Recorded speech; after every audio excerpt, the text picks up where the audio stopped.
Pernah nggak sih lihat laporan keuangan sebuah bank, terus langsung pusing? Tenang, Anda nggak sendirian. Nah, dalam beberapa menit ke depan, kita bakal coba bongkar rahasia di balik angka-angka OCBC NISP untuk tahun 2025. Sumbernya dari mana? Jelas dari laporan resmi mereka. Tapi tenang aja, kita akan sajikan dengan cara yang gampang dicerna dan pastinya menarik. Yuk kita mulai. Jadi, pertanyaan gedenya nih, dengan semua angka dan istilah yang kedengarannya rumit itu, gimana caranya kita bisa tahu kalau sebuah bank itu beneran sukses dalam setahun? Apa cuma soal labanya gede doang, atau sebenarnya ada cerita yang jauh lebih dalam di baliknya? Jawabannya tuh sebenarnya ada di laporan tahunan mereka. Eits, tapi jangan khawatir, kita nggak perlu jadi akuntan kok buat ngertiin isinya. Kita bakal pecahin kodenya bareng-bareng, dan kita cari tahu cerita di balik semua angka itu.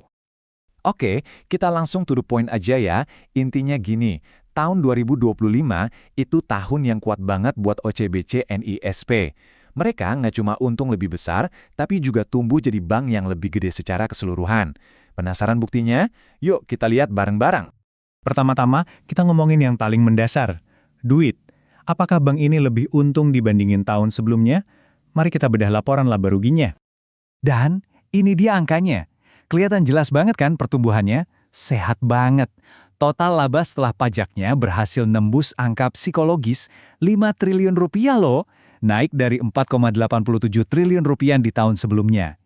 Ini sinyal positif pertama yang kuat banget. Tapi pertanyaannya, dari mana sih untuk segede ini datangnya? Biar gampang ngertinya, kita perlu ingat prinsip dasar ini. Bank itu intinya simpel banget.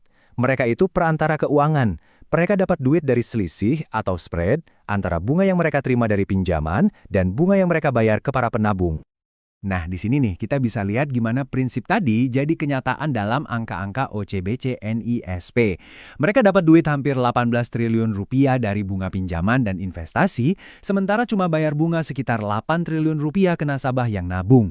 Selisihnya hampir 10 triliun rupiah. Nah, itulah mesin duit utama mereka. Oke. Jadi kita udah tahu nih, bank ini untungnya gede. Tapi pertanyaannya, seberapa besar sih pertumbuhan ukurannya? Nah, buat jawab itu kita mesti lihat neraca keuangan mereka. Ini tuh kayak foto kekayaan bank di satu waktu tertentu. Angka utamanya, wah ini gokil sih. Total aset OCBC NISP atau semua yang mereka punya tumbuh jadi lebih dari 308 triliun rupiah. Ini bukan sekedar angka loh, ini nunjukin kalau skala operasi dan jangkauan mereka itu berkembang pesat selama setahun. Terus isinya apa aja nih harta karun 308 triliun itu? Sebagian besarnya, 56%, itu bentuknya pinjaman yang dikasih ke nasabah. Ini cara utama bank muterin duitnya buat ngasilin bunga. Sisanya, diinvestasiin secara cerdas di surat berharga dan obligasi pemerintah buat diversifikasi resiko. Nah, sekarang kita lihat sisi sebaliknya, yang nggak kalah penting. Dari mana semua duit itu asalnya? Slide ini nunjukin dengan jelas banget kalau sumber utama pendanaan bank itu ya kita, para nasabah. Sebanyak 91% dana mereka itu berasal dari simpanan nasabah. Ini bukan cuma angka, ini cerminan kepercayaan publik yang kuat banget ke bank ini. Kalau kita intip lebih dalam lagi, dana nasabah itu dibagi jadi 3 jenis utama. Paling gede itu deposito berjangka, terus diikuti giro atau rekening koran, baru deh tabungan. Komposisi kayak gini penting banget karena ini ngaruh ke seberapa stabil pendanaan bank dan berapa biaya yang harus mereka keluarin. Oke, kita udah lihat potret keuntungan sama ukuran bank. Sekarang, yuk kita ganti dari foto ke film.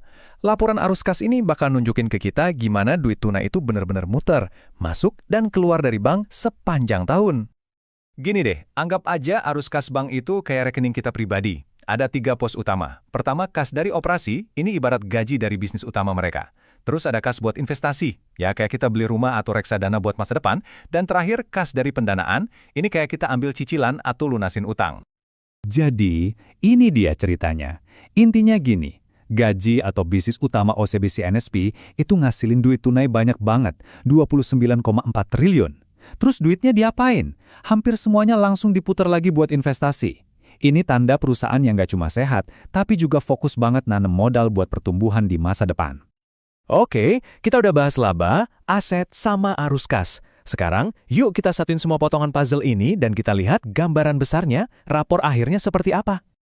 Jadi kesimpulannya, tahun 2025 itu rapornya bagus banget.